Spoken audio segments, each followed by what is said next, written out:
There's three types of lassos. There's the freeform lasso, so let's hit L to get to the lasso tool. And the freeform lasso tool works if you just click and drag around, that forms a shape. So let's say I just wanted to roughly grab this baby's head. You'll notice that isn't working because I already have a selection. Let's hit Control D. So I just want to grab this baby's head. I can just Control C, Control V, and now we have it on its very own layer. Fantastic. Here, let's go back one more step. The next type, after the freeform lasso tool, there is an option to feather that. Always leave anti-alias on unless you need to do something very pixel perfect, generally for web design. Let me step back one more time. The other type is the polygonal lasso tool, and this is the one that I use by far the most. And the way that this works is all you do is you click, click, click, and between every point, a line forms. So it works kind of like a pair of scissors in this way. So let me make it so you can actually see when I click. There we go. And now, whenever you click, a line forms between each of those clicks. And in that way, you can cut out any shape you want. Now, let's say you've made a selection and you want to add to it. The way to do that is by holding down Shift and then adding to a selection. Now, let's say you start adding to a selection. You go a little bit too far. Hold down Alt, and then you can subtract from that selection.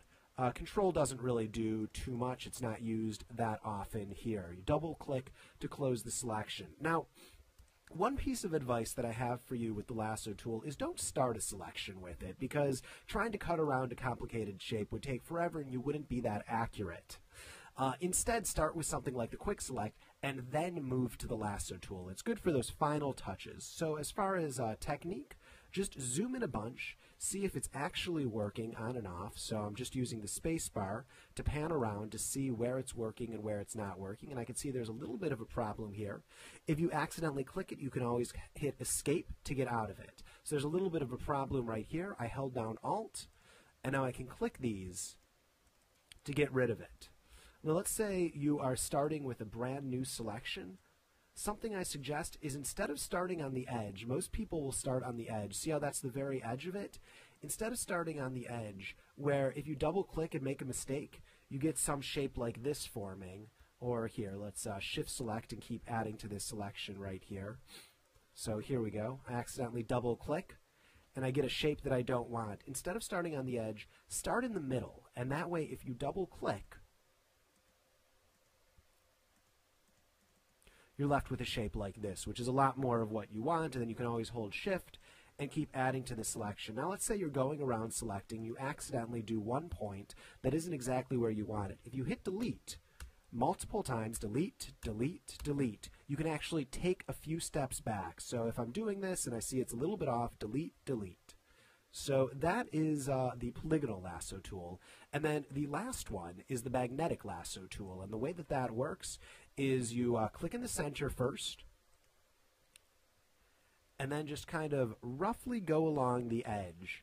And in that way, you can get the points. Now, the trick with the magnetic lasso tool is when you get to a corner, click on that corner, and then it knows to give you a sharp corner right there. There's a couple of options in the magnetic lasso tool. Like all the other selection tools, you can hold Shift to add to the selection, Alt to subtract from the selection, Escape to cancel, double click to agree with it. But then also you can set the width. The width says how far from the exact place that the cursor is do you want it to look for a border. So if this is 10 pixels away from a border, here we go. My computer's lagging a little bit right now. If this is 10 pixels away from the border, it'll still find that border. How much of a contrast do you need between the light and the dark? This is at 10%. That's pretty standard.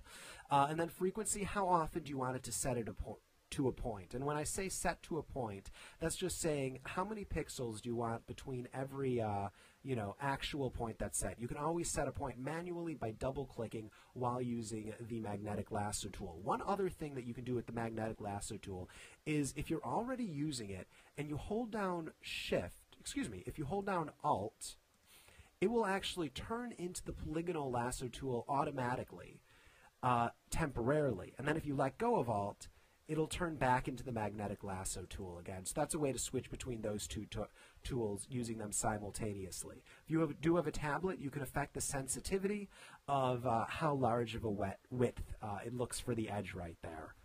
So those are the 3 lasso tools. And remember, these are the polygonal and magnetic lasso tool are mostly used to do changes after you've already used the quick selection tool or the wand tool, and the lasso tool is generally used just for rough areas. To deselect, hit Control D. And that's the lasso tools. For the full 4-hour Photoshop crash course, click on the link below. And to get more of the tools, just click on this link inside of the video itself. Thanks for joining me.